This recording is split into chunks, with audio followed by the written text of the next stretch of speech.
Vamos então para Apocalipse, capítulo 1, vamos fazer as leituras, a leitura do verso 4 até o verso 8.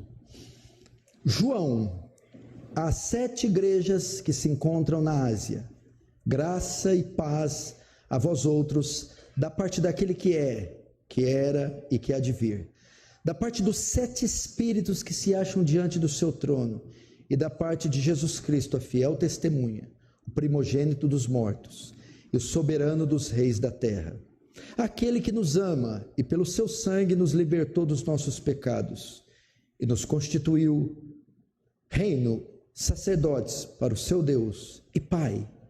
A ele a glória e o domínio pelos séculos dos séculos. Amém. Eis que vem com as nuvens, e todo olho verá, até quantos o traspassaram, e todas as tribos da terra se lamentarão sobre ele. Certamente. Amém. Eu sou o Alfa e o Ômega, diz o Senhor Deus, aquele que é, que era e que há de vir, o Todo-Poderoso. Até aí, deixa aberto aí, fecha os olhos mais uma vez, vamos orar.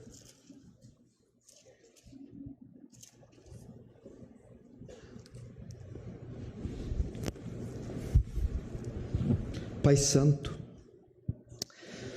mais uma vez recorremos a Ti e a Sua graça, em dias difíceis como os nossos, onde profecias cada vez mais se cumprem e o Seu retorno cada vez mais se torna próximo, a consumação de todas as coisas. Mas Tu deixou um testemunho aqui na terra, Tu deixou um povo que o Senhor selou, comprou com o Seu sangue, redimiu, os fez reino e sacerdotes. Esse povo continua aqui a marchar, proclamando as virtudes daquele que nos chamou das trevas para a maravilhosa luz, pregando o santo evangelho, testemunhando da sua ressurreição, tendo vidas compatíveis à santidade desse Deus que nós servimos. Mas para executarmos as suas tarefas, como o Senhor disse em Atos 1, ficai em Jerusalém até que do alto sejais revestidos de poder. Precisamos de graça, manifestação poderosa, prodigiosa da sua parte. Faz isso essa noite. Toma mentes e corações em temor, em obediência, em nome de Jesus. Amém. Irmãos, eu gostaria que vocês, na última mensagem, eu fui muito incomodado, principalmente que para as primeiras fileiras, as crianças. Primeira fileira é essa que está sentado também, meus filhos que deram trabalho também. Então, por favor, as crianças quietinhas, se não conseguirem, se assentem mais no fundo. Outro recado eu estou vendo algumas cadeiras vazias aqui. Eu sei que tem irmãos, membros da igreja, vendo pela internet. Você não está correto em fazer isso, irmão. O recurso do culto online é para as pessoas de fora de Franca, fora do Brasil, ou das pessoas que têm alguma deficiência e não podem comparecer publicamente no culto. Cultuar a Deus, transmissão online, assistir de casa, não é a mesma coisa que cultuar a Deus. Culto fala de ajuntamento, sem ajuntamento não há culto. Culto fala quando o povo de Deus se encontra. Por isso que a palavra igreja quer dizer assembleia, reunião dos redimidos, dos eleitos, do povo de Deus. Então, se não é por uma justificativa legítima, não fique na sua casa. Porque se as faltas continuarem, nós vamos ter que interromper as transmissões. Você precisa estar aqui cultuando a Deus de forma presencial. Então, você que é membro da igreja, está me ouvindo, nos próximos cultos esteja aqui, por favor. Pois o pacto da membresia que você assinou, assim o pede. Quantos que estão me ouvindo agora fora do Brasil não gostariam de estar aqui presencialmente? E ao ouvir esse recado, devem estar escandalizados e pensando, como pode gente que mora na própria cidade, membro da igreja, preferir ver online do que ir no culto público. Portanto, não faça mais isso. Irmãos, domingo passado nós demos início aqui a uma série de exposições no livro de Apocalipse. Domingo passado iniciamos como uma introdução do livro, uma espécie de panorâmica do livro de Apocalipse, para mostrar do que se trata o livro, a sua autoria, a sua data, o seu conteúdo. E principalmente nós vimos na primeira mensagem a forma correta de se interpretar Apocalipse, de modo que é um livro muito difícil e muito complexo para muitas pessoas. Mas ao estudarmos com cuidado, podemos notar, e ao seguir a linha de interpretação mais adequada, podemos assim notar que ele não é tão difícil. Agora nós vamos dar sequência na série de estudos, começando pelo capítulo 1, é claro. O capítulo 1 de Apocalipse, ele tem três divisões. A primeira divisão do livro trata do título, Revelações de Jesus Cristo. O termo revelações em grego quer dizer Apocalipse. A primeira divisão, então, trata do título, do autor e do tema do livro. E isso vai dos versos 1 ao verso 3. Nós já vimos isso na mensagem passada, nós já, então, abordamos a primeira divisão. A segunda divisão trata das 7 igrejas, ou é uma mensagem para as igrejas, a igreja de Cristo. Essa divisão inicia no verso 4 até o 8. E a última e terceira divisão do Apocalipse fala do Cristo glorificado. Vão dos versos 9 ao verso 20. E hoje nós trataremos da segunda divisão, uma vez que já tratamos da primeira, e no domingo seguinte trataremos da terceira divisão, encerrando assim o capítulo 1. Do que trata a segunda divisão do primeiro livro de Apocalipse? É uma mensagem à igreja de Cristo, mensagem que estava sendo destinada às igrejas da época: Sardes, Tiatira, Pérgamo, Esmirna, Filadélfia, Laodiceia, Éfeso, mas que também se estende para a igreja de Cristo hoje, ou para a igreja de Cristo em todas as épocas. Então, essa segunda divisão tem muito a nos ensinar. Ela era tão atual quando foi para a igreja do primeiro século, ela é tão atual para nós como foi para a igreja do primeiro século. E essa pequena porção que vai do verso 4 ao 8, de certa forma, quase que a totalidade do Apocalipse se encontra nessa pequenina porção. Vamos ter termos aqui, traços, que vão ser repetidos durante quase todo o livro. E você vai poder acompanhar comigo, então, as maravilhas contidas aqui. Como se inicia essa segunda sessão, essa segunda divisão do capítulo 1? Ele começa com uma saudação. Está aí no verso 4. João, às 7 igrejas que se encontram na Ásia, graça e paz a vós outros, daquele que é, que era e que há de vir. Até aí. João dirige suas palavras às 7 igrejas que se encontravam na Ásia Menor, região hoje da Turquia. Você vê que ele inicia aqui, João, às 7 igrejas da Ásia. Originalmente, a carta, ou as cartas, ou o Apocalipse, foi escrito e destinado para algumas igrejas do primeiro século, da época de João, o primeiro século da era cristã, da era apostólica. João tem revelações, ele está preso na ilha de Patmos, ele tem visões majestosas, magníficas, ele registra essas visões em pergaminhos, e ele envia esses registros em rolos, que são tidos como epístolas, cartas, e ele envia a essas 7 igrejas. Eram igrejas reais, verdadeiras, eram comunidades, congregações, estabelecidas ali, tinham públicos, eram pastoreadas, tinham membros. E essas 7 igrejas estavam estabelecidas ali no primeiro século,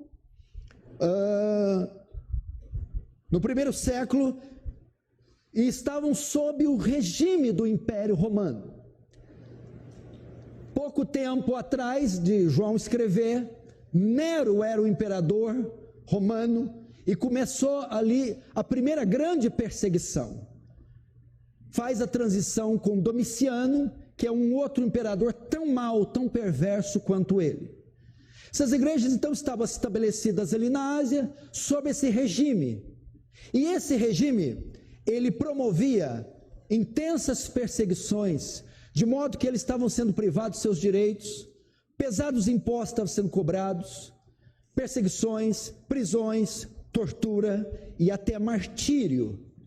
Portanto, no primeiro momento, o Apocalipse foi escrito para consolar os irmãos que estavam presentes nessas igrejas. Evidente que tinha mais que 7, não era apenas 7 igrejas, mas no primeiro momento foi destinada especificamente para essas igrejas, com a finalidade de consolar, encorajar, fortalecer, animar e trazer a eles discernimento do que estava acontecendo e do que viria a acontecer. E você vê que aqui ele usa o número 7, é a primeira menção de 7 aqui no Apocalipse, é das 7 igrejas. Como eu disse na mensagem anterior, Apocalipse faz muito uso do número 7. E o 7 tem a ver com completude, com perfeição, é o número de Deus. E quando ele usa o 7, se dirigindo a igrejas, ele estava querendo dizer que a mensagem não se limita apenas àquelas 7 igrejas. Ao dizer 7 e envolver com igreja, ele está dizendo a totalidade das igrejas, a completude, ou seja, a mensagem é para todas as igrejas, de todas as eras, de todos os tempos.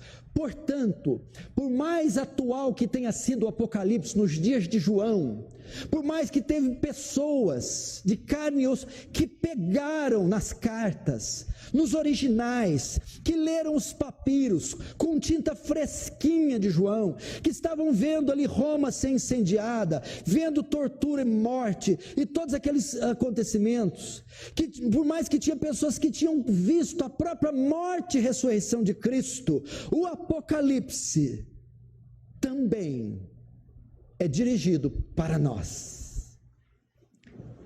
Essas cartas escritas por João é para a Igreja Aliança do Calvário, para a Igreja Batista, para a Igreja Presbiteriana, para a Assembleia de Deus, para a Metodista, é para esse povo, é para nós.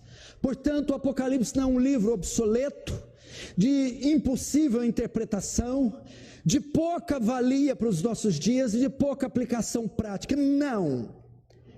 João está escrevendo, enviando essa mensagem a nós nos dias de hoje. Portanto, dê atenção para o Apocalipse. Fique atento com o seu conteúdo. Fique atento para as suas palavras. Elas são atuais, elas são para hoje, elas são para agora, elas são para nós. Não ignore esse livro. Leia-o, releia-o, leia-o de novo. Use material para interpretá-lo. Leia-o até você entendê-lo. Agora, ele começa com uma saudação, e agora ele apresenta uma saudação que vem da parte de Deus. Mas note, é um Deus trinitário. Ou seja, a saudação se inicia, é uma saudação que vem da Trindade, Deus Pai, Deus Filho e Deus Espírito Santo. O texto diz aqui, João, as 7 igrejas que se encontram na Ásia. Graça e paz a vós outros. Veja só, a graça e paz que é a saudação típica do primeiro século. Graça, porque fomos salvos, redimidos pela graça, somos sustentados pela graça, nos mantemos de pé pela graça, e seremos glorificados pela graça. E paz é que provém da graça recebida, nos reconciliamos com Deus, somos salvos e gozamos de paz. Por isso, graça e paz, ela não vem de João. A graça e paz não vem de João. Graça e paz aos outros, da parte daquele. Graça e paz da parte daquele. É uma saudação que vem de Deus, mas de um Deus trino. E aí, nós vamos ver, a saudação vem, primeiro, da parte de quem? Deus Pai, daquele que era, que é e que há de vir. Depois de Deus Espírito, e graça e paz também, dos 7 Espíritos que se acham diante de Deus. E a saudação também de Deus Filho, verso 5, e da parte de Jesus Cristo, fiel testemunho. Vamos ver um pouco dessa saudação, dessas saudações. A saudação vem de um Deus trinitariano, vem da Trindade. A Trindade está presente em todo o Apocalipse. Todo Apocalipse você vai ver menções de Deus Pai, de Deus Filho e Deus Espírito Santo. A Santíssima Trindade está atuando o tempo todo no Apocalipse. Está presente em quase todas as páginas de Apocalipse, de forma explícita ou implícita. E ele começa com Deus Pai, quando ele diz, daquele que é, que era e que há de vir. O que João está querendo dizer com esses termos quando se refere a Deus? Aquele que é, que era e que há de vir. São termos para falar da sua eternidade. Aquele que vos saúda, aquele que cuida de vocês, aquele que vela por vocês, aquele que salvou vocês, é eterno. Ele está presente em todas as eras. Não é apenas para dizer da divindade de Deus, da divindade de Cristo, é apenas para dizer da sua onipotência, da sua infinitude, mas ao dizer aquele que era, que é, que há de vir, reflete sua eternidade, mas para dizer aqueles homens que estão sofrendo, esse é aquele que esteve presente em toda a história, esse é aquele que sempre agiu e age em todas as eras. Ele agiu no passado, na criação, no livramento dos nossos pais no Antigo Testamento. Ele agiu no presente, com o nascimento do seu filho, o livrando da perseguição e redimindo o seu povo através dele. E ele agirá no futuro, porque ele prometeu estar conosco para todo o tempo.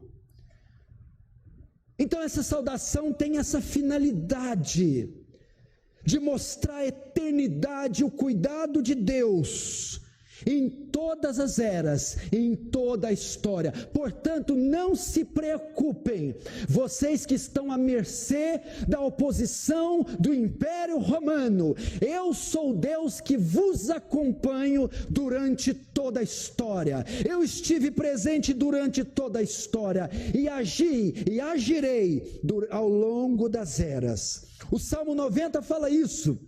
Senhor, Salmo 91, Salmo 90, verso 1, Senhor, Tu tens sido nosso refúgio, de geração em geração, antes que os montes nascessem e se formassem a terra e o mundo, de eternidade a eternidade, Tu és Deus. Deus estava presente. Como salmista, Ele é o nosso refúgio. E olha só, quando que Ele é o nosso refúgio? De geração em geração, em todas as eras. Está presente em toda a história. Até mais, Ele está presente até antes da história. Antes que os montes nascessem e que se formasse a terra e o mundo. De eternidade a eternidade, Tu és Deus. Tu já estavas lá. Agora, a saudação vem de Deus Espírito. Saudação trinitariana, a Trindade está presente em todo o Apocalipse. Agora ele diz, no verso ainda 4, João, as 7 igrejas se encontram na Ásia, paz e graça a vós outros, da parte daquele que era e que há de vir, e da parte dos 7 espíritos, que se acham diante do trono, até aí. João aqui ele ecoa as palavras de Zacarias, capítulo 4, versículo 1 e 2, quando Zacarias, no capítulo 4, ele faz uma menção dos 7 candeeiros de ouro. Ele diz assim: tornou o anjo que falava comigo e me despertou e me perguntou: que vês? Respondi: olho, e eis um candelabro todo de ouro, e um vaso de azeite em cima, com as suas 7 lâmpadas e 7 tubos. João agora faz menção aos 7 Espíritos de Deus. Zacarias está dizendo 7 candeeiros, a menorá, onde eram colocadas azeite em 7 compartimentos, 7 chamas se levantam. Isso é uma menção do Espírito Santo. Quando diz os 7 Espíritos, é o Espírito em sua plenitude, é o Espírito em sua força. E o texto de Zacarias, quando ele relata e tem a visão dos 7 candeeiros, 7 tubos, vem então o famoso versículo no verso 6, assim diz o Senhor a Zorobabel, não por força nem por violência, mas pelo meu Espírito, diz o Senhor. Isso quer dizer o quê?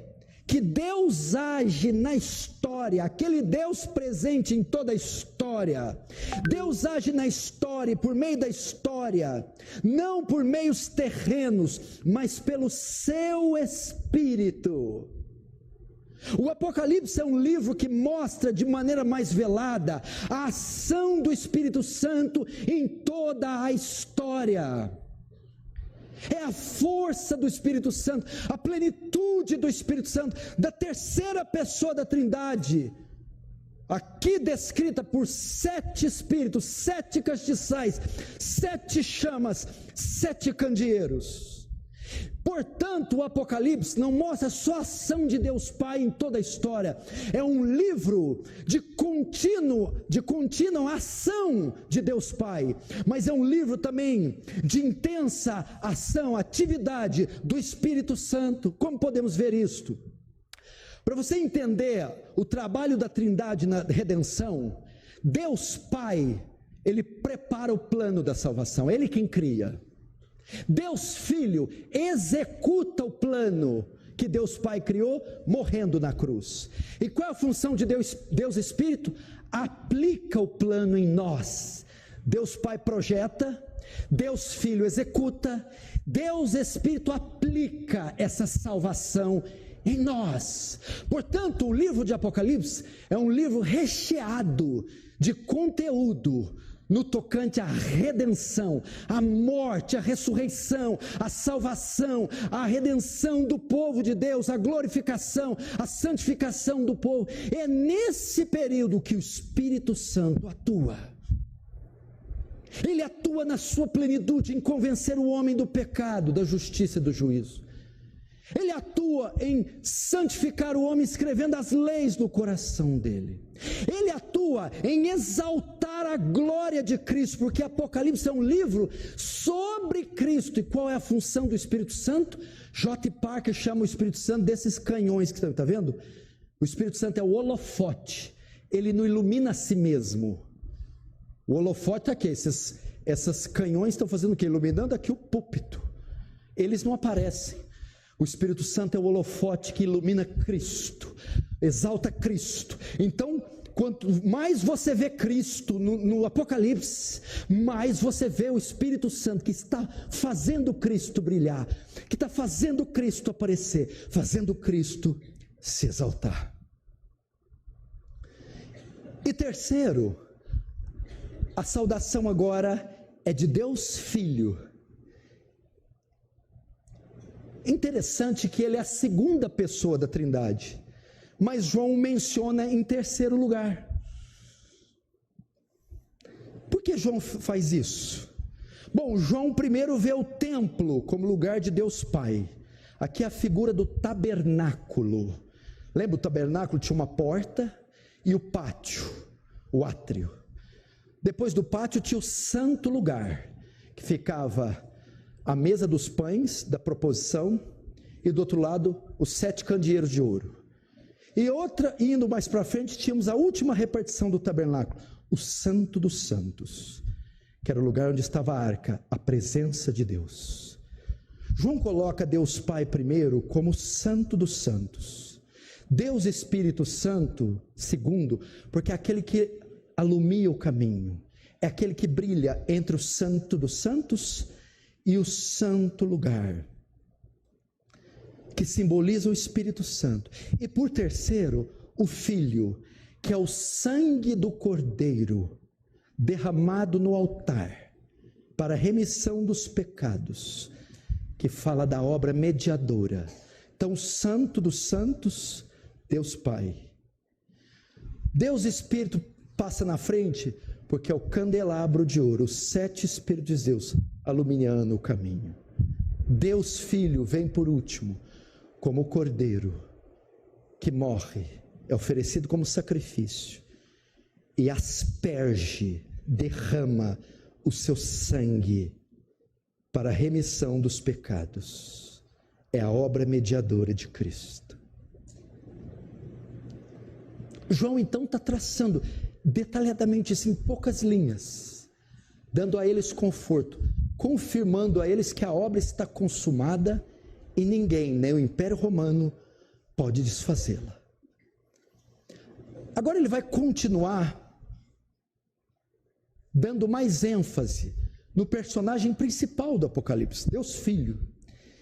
E Jesus Cristo, aqui nessa saudação, é descrito de 3 modos diferentes. De 3 modos diferentes. Verso 5.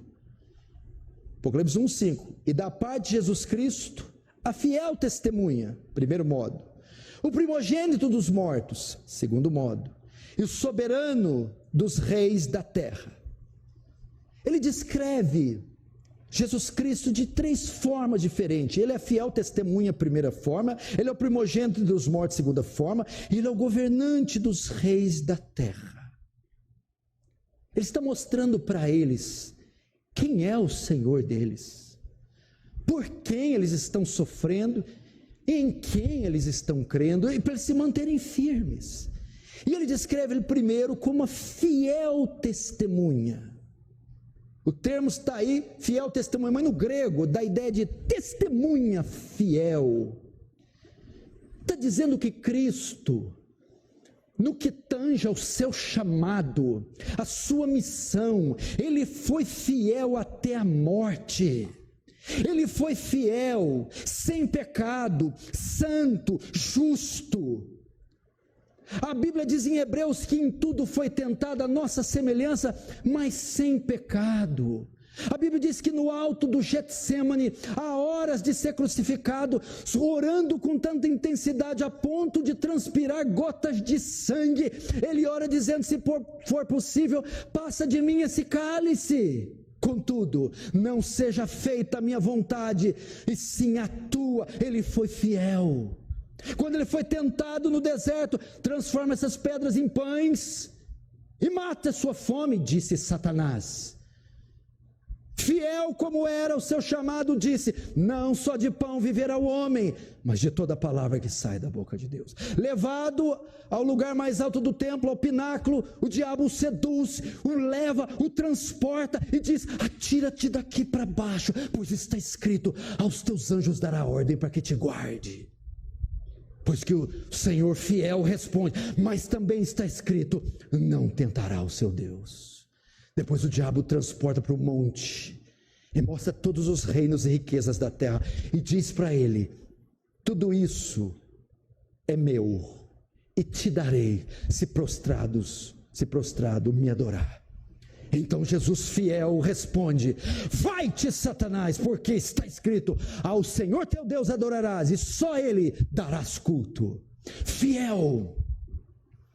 fiel à sua missão, fiel sendo santo, fiel sendo justo, fiel sendo sem pecado e fiel até a morte, ao ponto de estar pregado e nos seus últimos espasmos, nos seus últimos momentos de vida, sendo tentado a saltar de lá, pois passava e dizia: se és o Filho de Deus, desça da cruz, para que creiamos. Até nos seus últimos instantes ele podia desistir e com um pensamento se livrar da cruz. Ele não, ele vai dizer: tudo está consumado, nas suas mãos entrego o meu espírito. Jesus é descrito também aqui como primogênito dentre os mortos. Está no verso 5, fiel testemunha e o primogênito dos mortos. O que é o primogênito dos mortos? Isso aqui fala da ressurreição. Cristo foi o primeiro a ressuscitar dos mortos. Você está dizendo: mas pastor, como ele pode ter sido o primogênito no tocante à ressurreição? Houveram outras ressurreições no Antigo Testamento. Essa é a ressurreição para a vida. Essa é a ressurreição com o corpo glorificado. Ele está dizendo que foi o primeiro a vencer a morte, o primeiro a ressurgir da morte com um corpo glorificado. Ele está inaugurando uma nova era, um novo reino, um novo momento. E ele foi o primeiro a inaugurar esse momento, ressurgindo dos mortos, de modo a vencer a morte e a jamais morrer outra vez.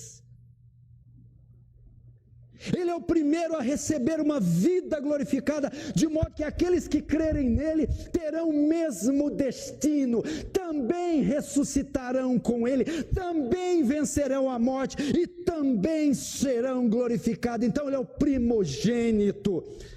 A Bíblia diz quando lá, crê em Deus Pai Todo-Poderoso, Criador do céu e da terra, e Jesus Cristo, seu único Filho, nosso Senhor, nasceu da Virgem Maria, padeceu sob Pôncio Pilatos, foi crucificado, morto e sepultado, desceu à mansão dos mortos, ressuscitou o terceiro dia. Esse desceu à mansão dos mortos é o Hades. Só que o Hades aqui não é o inferno. Jesus nunca esteve no inferno, nunca foi no inferno, não quer saber do inferno. A tradução de desceu no credo apostólico, é Hades, e Hades tem dois sentidos: inferno, e tem outro sentido, sepultura, túmulo, tumba. Interpretaram Jesus, desceu o Hades, inferno. Não, Jesus morreu e foi enterrado, é só isso. Ele desceu, ele morreu, ele foi enterrado, ele ficou 3 dias morto. Mas no terceiro dia, imagina o Vesúvio, que destruiu a cidade de Pompeia, na Itália. Aquela tumba entra em erupção e não há nenhuma força no céu, na terra, nem o cosmo inteiro podia segurar aquele homem. Ele ressurge dos mortos e mata a morte na sua casa. É o primeiro. De modo que todos aqueles que morrerem com ele, ressuscitarão com ele, para jamais morrer. Jamais morrer. Por isso, aquele texto glorioso de 1 Coríntios 15, que diz: morte, onde está a morte, a tua vitória? Onde está o pecado, o teu aguilhão? Porque é necessário que isso que é corruptível se revista da incorruptibilidade, isso que é mortal se revista da imortalidade. E quando isso que é mortal se revestir da imortalidade, o que é corruptível se revestir da incorruptibilidade, cumpre-se a palavra que diz: tragada foi a morte na sua vitória. Ele é o primogênito. Então sabe qual é a garantia? Que você não vai ficar numa tumba gelada quando você chegar aos 60, 70, 90, envelhecer e morrer, te enterrarem 7 palmos debaixo da terra, ou quando você sofrer um acidente e morrer. A garantia que você não permanecerá lá é que Cristo, primogênito, saiu da tumba e você sairá também. A morte não vai te prender, ela não tem poder, porque ele disse: aquele que crê em mim, ainda que morra, viverá, e o que crê em mim, esse, no último dia, eu ressuscitarei. Porque quem crê em mim, não morre, mas passou da morte para a vida. A morte, sabe qual é a função dela para mim? A morte é um Uber, é meu Uber, para ir para São Paulo, você pega a Anhanguera ou a Bandeirantes. Você tem 3 formas de ir: carro, moto ou ônibus. Você precisa de um transporte. Eu estou na terra, tenho o céu, preciso de um transporte para me levar para o céu. Preciso de um Uber, é a morte. Tudo que ela vai fazer é me entregar para o Senhor. Imagina você olhando para ela, com a cara de taxa. Tchau, morte. Ela tendo que vir descarada te entregar. Ela não vai poder te pegar, não vai poder ficar com você. Ela vai ter que pegar você e dar nos braços do Salvador. Pega outro e dá nos braços do Salvador. Ela é o Uber que te leva para o céu. Por quê? Porque o primogênito ferrou ela dentro da casa dela. John Owen escreveu um livro, A Morte da Morte na Morte de Cristo. Cristo matou a morte na sua morte. Não é fantástico? E ele ressuscitou, pisando na garganta dela. Terceiro modo que ele é descrito aqui. Vixe, hoje vai meia-noite, irmão. Você prepara aí, fecha a porta, não deixa ninguém sair não. Fecha aí. Quem sair fica. Não sobe com Cristo, não. Terceiro, ele é descrito como governante dos reis da terra. O primogênito, verso 4, dos mortos, e o soberano dos reis da terra. A ideia aqui é o governante dos reis. O termo provém do Salmo 89, verso 27, no qual Deus diz em referência a Davi, olha o que diz a profecia do Salmo 89, 27. Falo-ei, por isso, meu primogênito, o mais elevado entre os reis da terra. A promessa de Deus se cumpriu em Jesus Cristo, a quem tudo foi sujeitado. O próprio Apocalipse diz que todos os reinos serão do seu Cristo e do seu Senhor. O que fala aqui? Cristo é descrito como fiel testemunha, foi fiel a Deus até a morte. Segundo, foi o primeiro a ressuscitar dos mortos, vencendo a morte. Terceiro, depois de ser fiel com a obra da cruz, depois de ressuscitar dos mortos e subir aos céus, agora é a hora de ser coroado. O que é isso? O cetro. Um homem num trono com o cetro na mão, o que significa? Trono fala de um reino. Cetro fala da autoridade. A autoridade, o domínio de todas as nações foi dado ali. O cetro das nações foi dado a Cristo. Quem tem a palavra final não é Vladimir Putin, não é Jair Bolsonaro, não é o Xi Jinping da China, não são os czares, generais, césares, é Cristo. Cristo.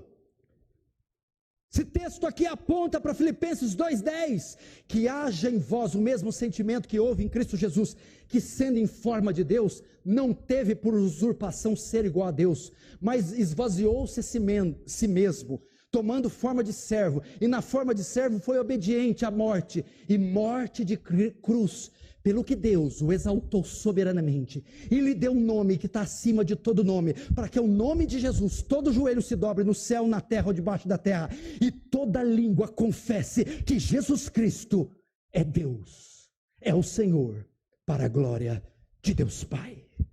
Veja só, as 3 fases: testemunha fiel até a morte, morreu na cruz; primogênito entre os mortos, a ressurreição; e agora o soberano das nações, a ascensão e o governo.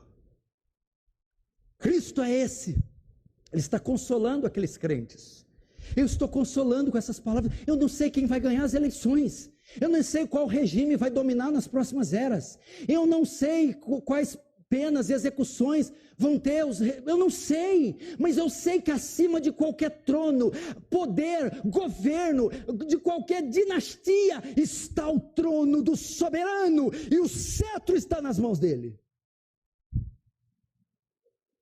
Lembre-se que ele escreveu isso por causa de Roma. Calígula, Júlio César, César Augusto, Domiciano, Nero. Aí ele vai, tem um trono acima do trono romano. Calma. Portanto, aqui nós também entendemos que o personagem principal deste livro é Cristo. Veja, nós temos nesse livro a morte de Jesus em todo o Apocalipse. Nós temos a ressurreição de Jesus em todo o Apocalipse. Nós temos a ascensão de Jesus no céu em todo o Apocalipse. Nós temos a vitória de Jesus em todo o Apocalipse. É um livro especialmente sobre Jesus e sua vitória. João continua agora seus comentários, na sua saudação, falando sobre Jesus, e especificamente falando do seu amor, Veja os versos 5, só que a parte B. Aquele que nos ama e pelo seu sangue nos libertou dos nossos pecados. Nós só estamos no capítulo 1, viu? Talvez você é aquele cristão mais sanguinário, queria já ir na taça da ira. Calma, capítulo 1, 2, vai chegar lá, calma. Não fica com muita pressa de chegar lá, não. Vai arrepender. Agora João vai falar do seu amor. Olha que coisa linda. Verso 5b, aquele que nos ama e pelo seu sangue nos libertou dos nossos pecados. Sabe o que João está dizendo aqui? O inacreditável.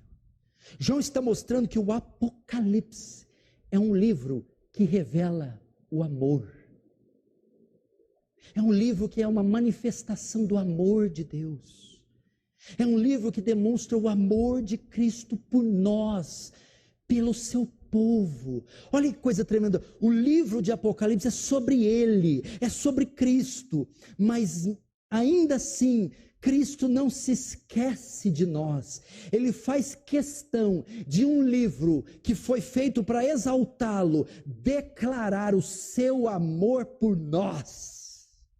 E esse amor é facilmente demonstrado no ato dele nos libertar dos nossos pecados, dando a sua vida. É isso que o texto diz. Ele nos libertou dos nossos pecados pelo seu sangue.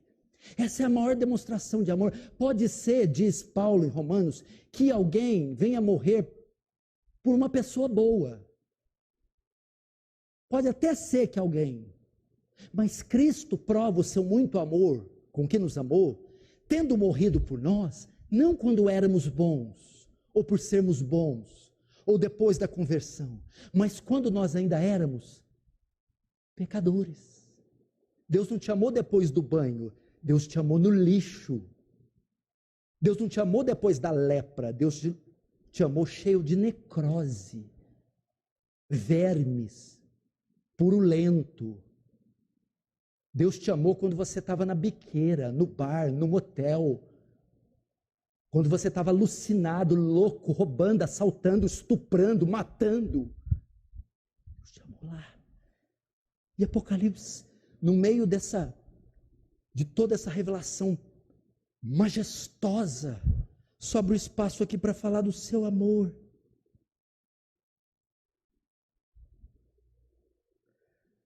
Isso é tremendo. Agora tem algo mais tremendo. Observe aqui, na narrativa de João, o presente prevalecendo sobre o pretérito.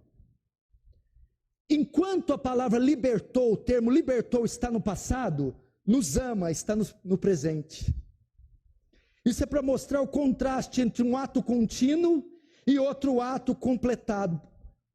A salvação ela já passou, ela já se cumpriu. Por isso ele diz, libertou, julga o verbo libertar no passado. Uma vez libertado, não há necessidade de libertar mais. Mas quando ele vai usar o verbo amar, ele diz, aquele que ama no presente, amo e continuo amando. Está no presente contínuo. Ou seja, o amor continuará para sempre. Salvar tem que ser conjugado no passado, porque já foi, não há necessidade de salvar outra vez. Amar sim. Ele amou, ama e sempre amará, conforme está em Jeremias 31, 3. Com eterno amor te amei, e com amor leal, segundo a King James, te atraí. Com eterno amor te amei. Com laços de benignidade te atraí. Veja só como ele está consolando aqueles que estão sem pão, sem teto, sem esperança, perseguidos, oprimidos, com medo da morte. Calma, eu redimi vocês, eu salvei vocês. Essa é a maior demonstração de amor, gente. Um inocente morrer por um culpado. Você conhece a história de Barrabás? Era um assassino, ladrão, bandido conhecido da região, preso por crimes terríveis. Jesus, no dia da celebração da Páscoa, era comum soltar um bandido. Ambos estavam sendo acusados. Barrabás, que era um homicida, endemoniado, e Jesus, por se declarar o Messias. Aqui, Pilatos expõe os dois diante da multidão. E diz, quem vocês querem que eu solte? De um lado, o homem mais santo que a humanidade já teve. Do outro lado, a figura do ser mais inescrupuloso e perverso. Qual dos dois tinha que ser solto? A multidão grita, solta Barrabás. E quanto a esse Jesus, crucifica-o. Foi exatamente o que Deus fez por nós. Ao invés dele punir Barrabás, esse facínora, que era eu e você, ele puniu o filho, que era inocente, e deixou livre todos os Barrabáses que creram. Eu e você. E o que é isso? Amor. Amor. Como é que você peca ouvindo isso aqui? Como é que você não é gentil? Como é que você não obedece a palavra? Isso é amor. Não, mas teve alguma motivação. É qual? O que você ofereceu para ele? Nada. Não foi pelos seus méritos, foi apesar dos seus deméritos. Não foi pela sua beleza, foi apesar da sua feiura. Não foi sua limpeza, foi apesar da sua sujeira. Sabe o que motivou ele? Amor incondicional. Uau! Por isso que tem que fazer igual a pecadora, a prostituta. Tem que chorar nos pés e enxugar com os cabelos e beijar. E falar, eu não. Tem que beijar e dizer, não. Eu tinha que estar incinerado dentro de uma fornalha. Eu tinha que estar dentro da donzela de ferro sendo picado em 1000 pedaços. Mas o Senhor pegou e me salvou. O Senhor me salvou. Desgraçado como eu, o Senhor me salvou. Por isso que quando vê-lo, pensar nele, dirigir a ele, só se curve. E diga, não tenho nada para dizer, declarar nada. Beije os pés e os enxugue com os cabelos. Beije os pés e o enxugue com os cabelos. Quando você acordar, acorda, olha para o lado, fique assustado. Ué, estou acordado? Que não merecemos nem acordar. Quando respirar, inspirar e respirar, agradeça, não merecemos respirar. Por que ele fez isso? Amor. Eu quero fazer igual o pastor, o primeiro pastor que cuidou de mim, pastor Eurípides. O português não era muito bom, mas um homem que tinha um amor. E falou assim, quando você quiser me achar no céu, procura Jesus, que eu vou estar agarradinho no pescoço dele. Talvez eu mudaria a frase, pastor Eurípides, eu vou estar agarradinho nos pés. Os pés, abaixo dos pés. Não dá para ser digno de algo maior que isso. Agora, João vai mostrar a posição de honra que ele colocou à igreja. Olha a continuidade do amor. Ele não é só honrado, exaltado, é o centro do Apocalipse. Ele exalta a sua igreja junto com ela, com ele. Verso 6. E nos constitui o reino, sacerdotes, para o seu Deus e Pai. A ele a glória e o domínio pelos séculos dos séculos. Amém. Que versículo lindo. Colhe esse versículo, cite esse versículo, bote ele no seu carro. Ele nos constitui, ele nos fez reino, reis e sacerdotes. Como é que compara a fé cristã com qualquer outra coisa, meu Deus? Agora ele vai mostrar os efeitos dessa salvação dos 5. O 5 fala que ele pelo seu sangue nos libertou dos pecados. Agora você vai ver os efeitos dessa salvação, frutos do seu amor, que está no verso 5, parte B. Ele usa o termo reino e sacerdotes. João tinha em mente aqui, porque uma das maneiras de interpretar o Apocalipse é ir para o Antigo Testamento. Várias citações do Antigo estão contidas aqui. Quando João cita reino e sacerdotes, ele tem em mente uma passagem do Antigo Testamento que foi dita aos pés do Monte Sinai. Está em Êxodo 19, versículos 5 e 6. Diz assim, Deus dizendo para o seu povo que foi ele liberto, resgatado do Egito, salvo. Sereis minha propriedade particular, dentre todos os povos, porque toda a terra é minha. Vós me sereis reino de sacerdotes e nação santa. Eles acabaram de tirar do Egito, redimir, salvar, separar. E agora, os dá uma posição de honra. Vocês serão um reino de sacerdotes e uma nação santa. Presta atenção. Esse privilégio de ser rei e sacerdote era exclusivo dos judeus, dos hebreus. No entanto, João estende ele agora, com a morte de Cristo, a todos os crentes de todas as nações. Jesus, o rei, que é sacerdote, agora pela sua morte, nos faz sacerdotes e reis. O que quer dizer isso? Reis, primeiro reis, mas assim, pastor, é muito desconfortável essa posição. Rei também, essa interpretação está correta? Sim.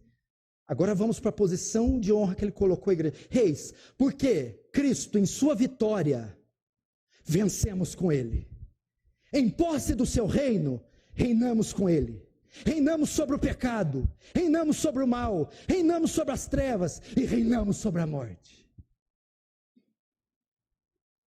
Aqui Paulo vai citar isso em 2 Timóteo 2,12. Se sofremos com ele, também com ele reinaremos. Apocalipse 3,21 traz isso de forma maior. O próprio livro está recheado da igreja reinando. Apocalipse 3,21. Ao vencedor, escute isso: dar-lhe-ei sentar-se comigo em meu trono, assim como eu também venci e me sentei com meu Pai no seu trono. Glória a Deus. E não para por aí. Apocalipse cita o cumprimento dessa promessa do verso 1, farei vocês reis e sacerdotes. Primeiro reis, Apocalipse 2, verso 26 e 27, ao vencedor, que guardar até o fim as minhas obras, eu lhe darei autoridade sobre as nações, e com cetro de ferro as regerá, e as reduzirá a pedaços, como se fazem objetos de barro. Vai dar o cetro é digno de quem? De quem está sentado no trono. Quem que senta no trono? Reis, monarcas. Não fez reis, reinaremos com ele. Aliás, já reinamos com ele. Mateus 18, tudo que ligar na terra será ligado nos céus. A igreja tem autoridade de ligar e desligar, declarar um salvo, não salvo, excluir da comunhão. ela é embaixatriz de Cristo na terra. Reis. Olha a posição de honra da igreja, sua e minha. Mas não só rei, também sacerdotes. Nos fez reis e sacerdotes. O que ele quer dizer com isso? Bom, a posição sacerdotal é marcada pelo acesso direto a Deus. O sacerdote é o único. Todo Israel, 2 milhões. Só Arão, só a classe sacerdotal podia falar com Deus, ter acesso. E mesmo assim, através de sacrifício animal. Quando ele nos faz sacerdotes, ele nos dá o direito de ter livre acesso a ele. Quem aqui já entrou na casa do Silvio Santos? Do Roberto Marinho? Do Arnold Schwarzenegger? Do George W. Bush? Está na moda agora do Elon Musk. Você não tem esse direito de entrar. Quem já pisou nos átrios da casa de Deus? Quem já ousou passar perto dos seus portais? É que na morte de Cristo, Ele nos deu o direito de entrar nos aposentos de Deus. Sem padres, papas, pastores, sacrifícios, bodes. Temos livre acesso como sacerdotes, contatos direto, sem nenhum sequer mediador humano. Podemos chegar diante de Deus e dizer: Senhor, Lord, direto. Hebreus 10, 19 diz isso. A entrada para o novo e vivo caminho pelo sangue de Jesus. Segundo, o sacerdote também era marcado pela sua pureza. O caráter sacerdotal era de pureza. Tanto é que você lê em Êxodo 28, vão ver as peças de roupa que Arão tinha que vestir e todo o ritual. Porque ele era consagrado e tinha que carregar uma fita escrita santidade ao Senhor. Sacerdotes, ele tirou de nós a culpa e o poder do pecado e nos fez santos. Santidade, Romanos 6,14, o pecado não terá mais domínio sobre vós. E terceiro, sacerdotes, ele tinha a função de fazer mediação entre o povo e Deus. O povo não podia ir direto.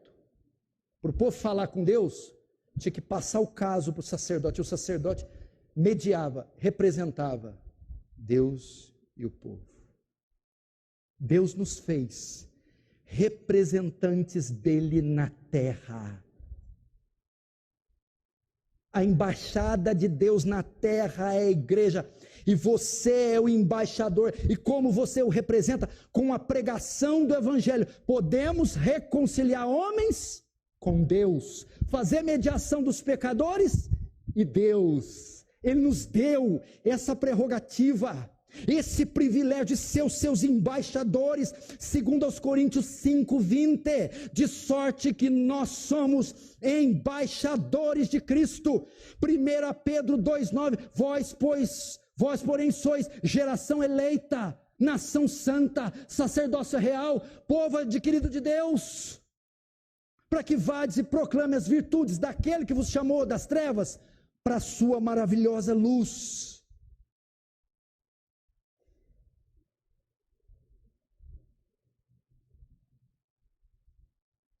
Reis, sacerdotes. Você representa Deus. Você representa Deus.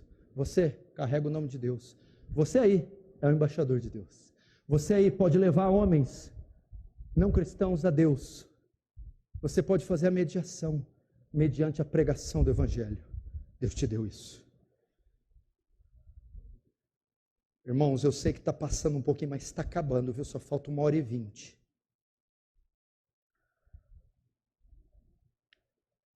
Portanto, irmãos, Apocalipse é um livro que mostra a vitória da igreja, a igreja reinando com Cristo. Apocalipse é um livro que mostra o evangelho de Cristo sendo pregado pela igreja. Você vai ver isso, você vai ver a igreja vencendo no Apocalipse, você vai ver a igreja reinando em Apocalipse, você vai ver a igreja fazendo a mediação, sendo a embaixadora de Cristo, através da pregação do evangelho. Quarto, Agora, João vai mencionar pela primeira vez no Apocalipse o retorno glorioso de Cristo. Veja o verso 7. Eis que vem com as nuvens, e todo olho verá, até quantos traspassaram, e todas as tribos da terra se lamentarão sobre ele. Certamente vem. Uau! Olha só, lembrem, a igreja está sob servidão, martírio, punição, perseguição, está igual a gente. Cristo quer consolar eles. E como ele faz? Dizendo: estejam certos, eu vou voltar. Esse que viste subindo, descerá nas nuvens, para tirar vocês daqui, salvar vocês, e consumar este século. Queridos irmãos, ouçam-me, um dia tudo isso aqui vai mudar, um dia todo o nosso sofrimento vai cessar, um dia vai acabar a dor, o luto, a fome, o pranto e o choro, um dia a morte cessará. Estejam certos disso, Cristo vai voltar. Cristo vai voltar. E esse versículo aqui também é um eco de Daniel capítulo 7, da promessa que está em Daniel 7:13. Eu estava olhando nas minhas visões, disse Daniel, e eis que vinha com as nuvens do céu, um como filho do homem. Daniel tem uma visão, uma promessa, vindo das nuvens alguém como filho do homem, é Cristo. Agora, por que ele diz isso? Que Cristo voltará, para dar esperança a eles. Mas por que voltará com as nuvens? Voltar cheio de algodão? Deus, que é isso? Não, tem nada a ver com essas nuvens. Senão, num dia ensolarado, ele não volta. Se você traduzir ipsis literis, você, está muito sol, Jesus não volta. Que é nas nuvens. O termo nuvens aponta para um retorno cheio de glória, nuvens, raios, relâmpagos, arco-íris, trovões, abalos sísmicos, o mundo chacoalhando, anunciando a volta do seu Criador. É isso. Aponta para um retorno cheio de glória, conforme Mateus 24:30. Olha o que diz. Logo em seguida a tribulação daqueles dias, o sol escurecerá, a lua não dará sua claridade, as estrelas cairão do firmamento e os poderes do céu serão abalados. Então aparecerá no céu o sinal do Filho do Homem. Todos os povos da terra se lamentarão e verão o Filho do Homem vindo sobre as nuvens do céu com poder e grande glória. É glória. É um ato que um ato universal, estrondoso, como diz o salmista no Salmo 104:3, ele toma as nuvens por seu carro, ele vai tomar as nuvens, os céus enrolando como pergaminhos, abalos sísmicos, mares rugindo ao som do Salvador. Ele voltará. Jesus vai voltar, irmão, não se engane. Ele voltará como as nuvens, com glória. Veja só, e o texto vai mais longe. Essa volta não será secreta, igual os pré-tribulacionistas dispensacionalistas que dizem a volta é secreta e iminente, ou seja, pode voltar a qualquer hora e ninguém vai ver. Olha o que o texto diz. O verso 7, eis que vem com as nuvens e todo olho verá. Mostra que essa volta não será secreta nem iminente. Todos estarão atentos. Sabe o que quer dizer isso, meu irmão? No momento do retorno de Cristo, ele será visível para todas as pessoas da face da terra, o mundo inteiro, em diferentes lugares, fusos horários, classes sociais, de idades, verão Cristo voltar dos céus. Não um homem nessa terra vivo que não verá Cristo voltar. Se você notar aqui, ele emprega o adjetivo e o substantivo, todo olho, no singular, para indicar a particularidade daqueles que vão ver, não está falando blocos.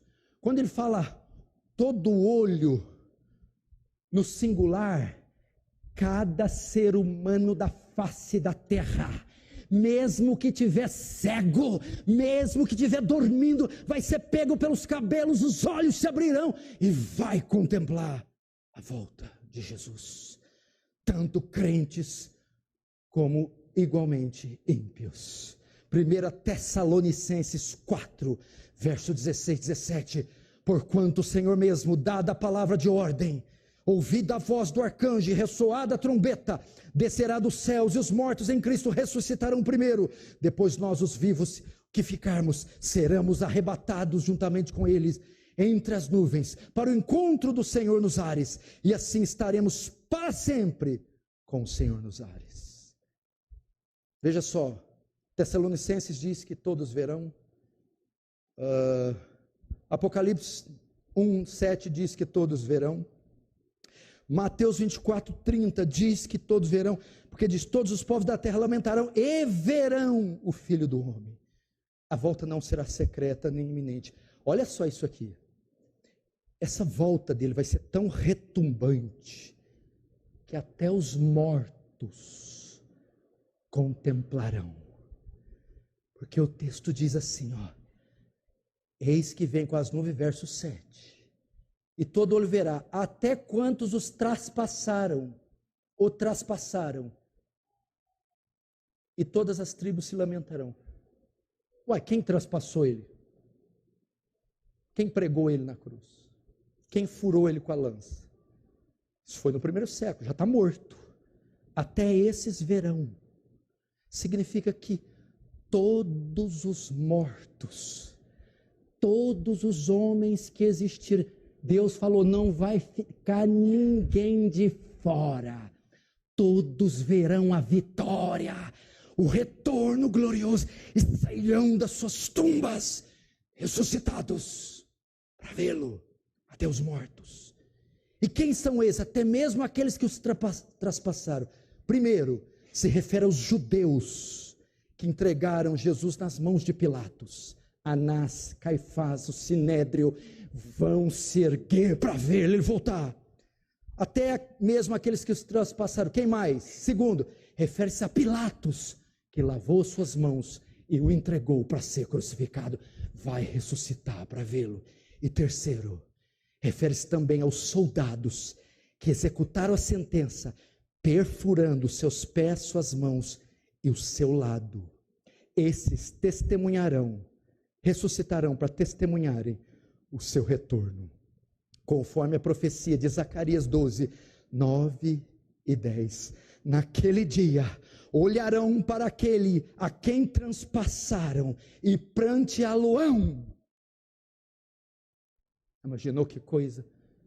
Você já imaginou? Pilatos, Anás, Caifás, Roma, estarão lá, verão ele. Estou terminando. Penúltimo, 5 minutos eu termino. Agora, estava muito bonito o Apocalipse, Apocalipse bonito demais. Não é Apocalipse interpretado por pastor da prosperidade, por pastor reformado, e que tem linha puritana. O arco-íris não brilha muito tempo, não. Agora, a cena muda, fecham-se as cortinas, termina o primeiro ato de alegria, júbilo, redenção, abrem-se de novo, e agora começa o horror, a aplicação da justiça divina.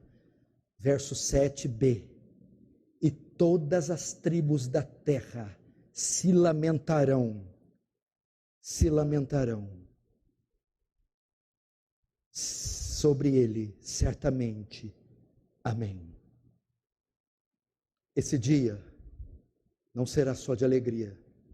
Quando é que as tribos se lamentarão? Com a volta dele. Será um dia de horror, de angústia, de aflição, de medo. Quando fala tribos, está falando nações, povos, etnias. O mundo incrédulo inteiro vai ser tomado de um remorso, de choro, de pranto. É aquele remorso, aquele sentimento de tarde demais. Tarde demais. O que restou para o incrédulo será o cálice da sua ira. E as nações se contorcerão, se lamentarão, baterão nos peitos de remorso. Porque o julgamento é chegado. Zacarias 12, 9, 10, fala desse dia. Naquele dia, olharão para aquele que transpassaram, e pranteá-lo-ão como quem pranteia por um unigênito, e chorarão por ele como quem chora amargamente, e dirão: o que eu fiz?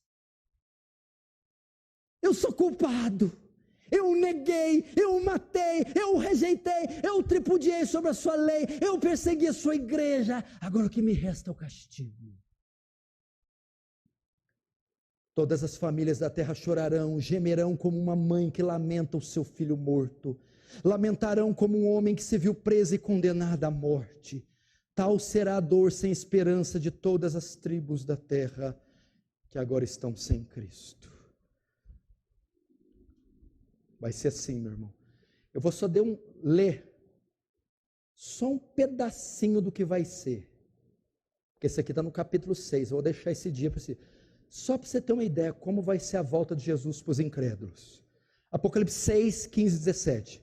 Os reis da terra, os grandes, os comandantes, os ricos, os poderosos, e todo escravo e todo livre se esconderam nas cavernas e nos penhascos dos montes, e disseram os montes aos rochedos: caí sobre nós e escondei-nos da face daquele que se assenta no trono e da ira do Cordeiro, porque chegou o grande dia da ira deles, e quem é que pode suster-se?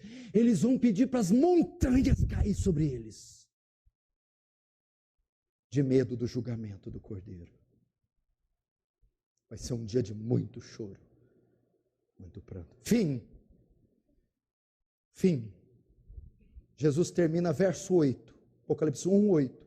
Eu sou o Alfa e o Ômega, diz o Senhor Deus, aquele que é, que era e que há de vir, o Todo-Poderoso. Sabe como é que termina esse outro ato? Vem Deus, o Pai Todo-Poderoso, e toma toda a glória para Ele. Ele vai dizer o sentido da criação, o sentido do livro, tudo é para sua própria glória. Quando ele fala, eu sou Alfa e Ômega, Alfa, a primeira letra do alfabeto grego, Alfa. Ômega, a última letra do alfabeto grego. Alfa, eu Deus, sou a origem de todas as coisas. Tudo de mim descende. Tudo veio por mim, é sustentado por mim, nasceu de mim. E eu sou Ômega, não sou só o início de tudo, mas o fim de tudo, onde tudo deva convergir. Sou o alvo de tudo. Tudo é para minha glória.